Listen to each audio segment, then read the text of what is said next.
दोस्तों ध्यान तो सभी लोग करते हैं और आज के दौर में सभी लोग ध्यान करते भी हैं, युवा भी करते हैं। मगर आपने कभी ये सोचा है कि आज्ञा चक्र का इस्तेमाल करके आप किसी की भी सोच बदल सकते हैं? चाहे आपका पुत्र हो, भाई हो, बहन हो, पत्नी हो, माँ बाप हो, कोई भी हो, या आपके ऑफिस का कोई भी कर्मचारी हो या बॉस हो।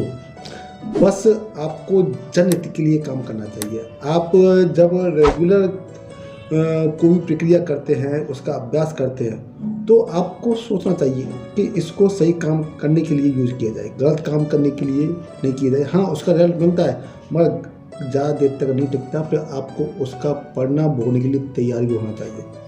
देखिए, आज्ञा चक्र के द्वारा आप हर किसी को अपने हित में कर सकते हैं, हर किसी को अट्रैक्टिव कर सकते हैं। बस आपको ध्यान में बैठना है। सबसे पहले आपको 3 मिनट तक लंबी लंबी सांसें लेनी है, उस पर ध्यान केंद्रित करना है और अपने आज्ञा चक्र को ये धीमे धीमे संकेत पहुंचाना है।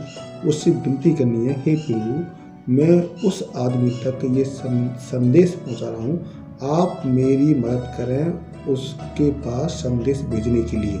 तो आप कम से कम 108 बार उसका चेहरा सामने लेके अपने आज्ञा चक्र से एक सफ़ेद सी रोशनी निकाल के उसको फील करना कि एक सफ़ेद सी रोशनी उसके माइंड में जा रही है और वो आपकी बातों को मान रहा है। आप कंटिन्यू 108 बार भेजें, पूरी विश्वास के साथ भेजें और उसके बाद फिर आप फील करें कि उसने मेरी बात मान ली है, वो मेरा सारा काम कर रहा है, वो मेरे हित में है, वो मेरे लिए अच्छा साबित हो रहा है। इस प्रक्रिया को आप अपने पुत्र पर भी इस्तेमाल, आप किसी पर भी इस्तेमाल कर सकते हैं। जो इंसान बिगड़ा हुआ है उसके लिए भी कर सकते हैं, उसको आप सही लाइन पर लाने के लिए भी कर सकते हैं।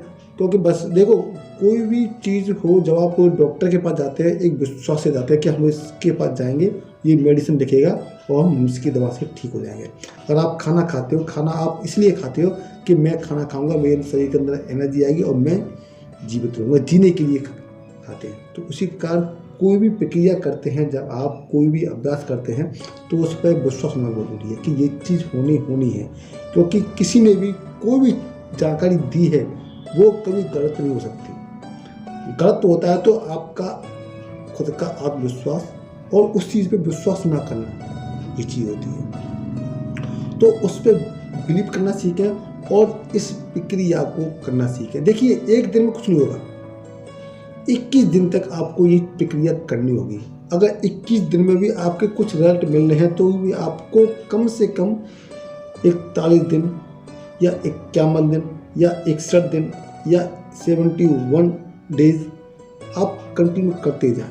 बस आप ये करते जाएं कि एक दिन में, 2 दिन में, 4 दिन में, 1 महीने में कुछ होने वाला नहीं है, मगर एक दिन होगा जरूर। अगर आप इस दृढ़ इच्छा के साथ रहते हैं कि एक दिन होगा जरूर और ये मेरी प्रक्रिया सक्सेस होनी है, तो आप यकीन मानिए ये 100% होगी। आप ध्यान में सुबह बैठे और रात को बैठे और दिन में आपके पास मौका मिल जाए 1 बार 2 बार, तो ये प्रक्रिया करते रहे। कम से कम आधा घंटा का समय आप लेके चलें, क्योंकि आधा घंटा तो लगता है। जब आप गहरे ध्यान में चले जाते हैं, जब आप किसी दूसरे इंसान के पास मैसेज भेजते हैं, तो आधा घंटा तो मामूली बात है, फिर आपको पता ही नहीं रहता कि आधा घंटा कब हो गया, 1 घंटा कब हो गया। इस प्रक्रिया को कीजिए, पूरी बिलीफ से कीजिए, बस जनहित में कीजिए, किसी के साथ गलत प्रयोग ना कीजिए इस प्रक्रिया से। जैसे कि आप चाहें कि साहब मैं फलानी लड़की को अपनी तरफ अट्रैक्ट कर लूँगा, मैं उसको अपना हवस का शिकार बना लूँगा, ये चीज़ गलत है। हाँ, अगर आपका कोई खास काम है तभी आप इस प्रक्रिया को प्रयोग करें। अगर आपका कोई भी सदस्य गलत ट्रैक पर चला गया है, उसके लिए कर सकते हैं। अगर आपका किसी हदगाई से कोई काम है, बाकी में कोई काम है, तब कर सकते हैं। ये नहीं जानबूझ में किसी के लिए मना करें, क्योंकि आप अपनी एनर्जी को जानबूझ के वेस्ट ना करें, क्योंकि उसका रिजल्ट कुछ आने वाला नहीं है। फिर आप कहोगे साहब ये प्रक्रिया काम नहीं कर रही।